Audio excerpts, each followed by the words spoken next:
Blindness. Imagine being blind.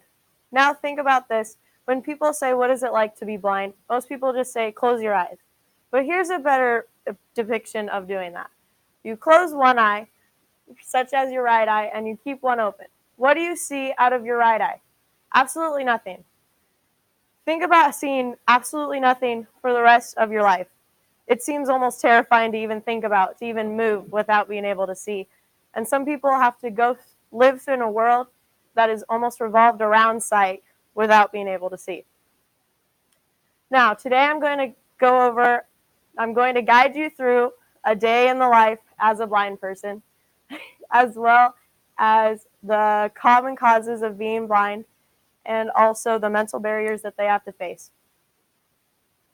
First off, there are many different ways on how blindness occurs, such as birth defects of being blind, diseases, as well as the daily things that we do every single day that hurt our sight that we're not even aware of.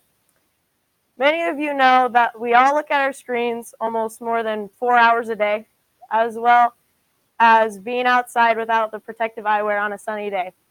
Now, that is horrible for your eyes, and it is damaging your eyes. And some people who are born with these birth defects of being blind have to live in a world that revolves around sight and have to live their whole life without even being able to see a flower or the sky or a cloud. It seems crazy. Now, some common causes of blindness and diseases are glaucoma and cataracts. According to Dennis Thompson, cataracts is the #1 disease causing of blindness. Glaucoma first is the damage to the optic nerve, which usually comes up through age because it takes a long duration of time for that optic nerve to be eventually ruined. And that's why it only occurs in old people or elders. And in cataracts is the clouding vision of the inner eye, which is very common in the U.S. And according to Dennis Thompson, over 22 million people in the U.S. have this. Now that we know the common causes of blindness, we will go through the daily life of a blind person. It seems crazy to even move without being able to see, but this is how a blind person starts their day. If they want to go outside on a nice little walk, they have to grab their white cane first and swipe it from left to right out in front of them to make sure that they don't bump into anything and hurt themselves. As well as having Braille.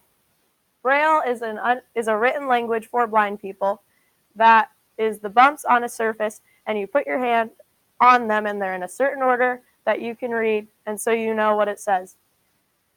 These types of things Braille pops up in restaurants, as well as airports, and even drive-thrus, which makes 0 sense, but if you pay attention to the next drive-thru that you're in, you'll see Braille on the boards.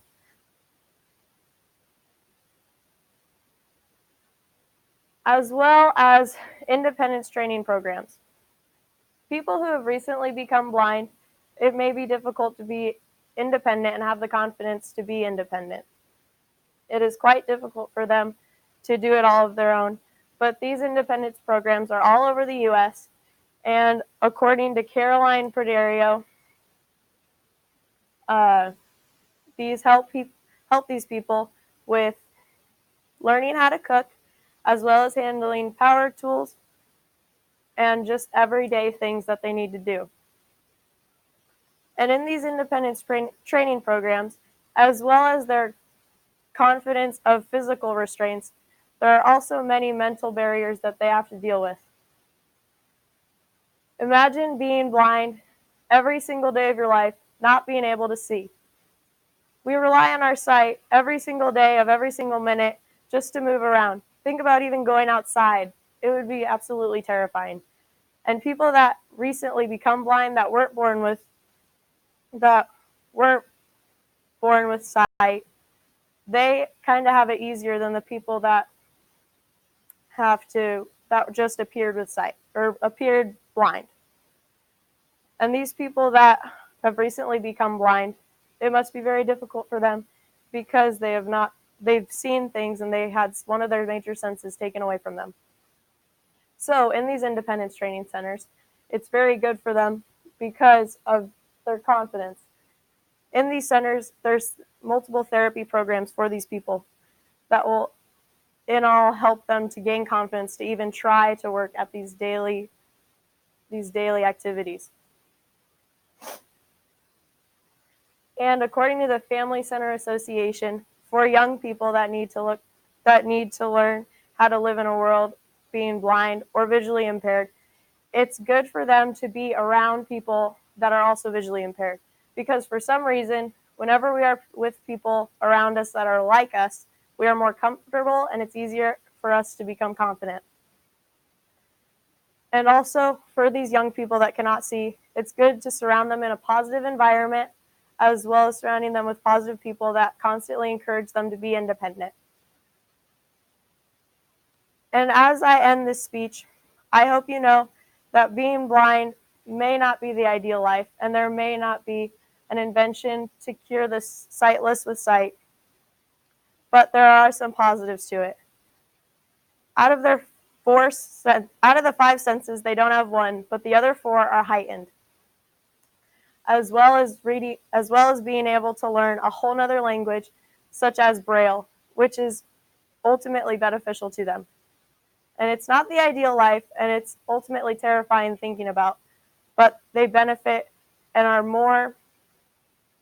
more grateful of their life and all of the senses that they do have because they were taken away from it.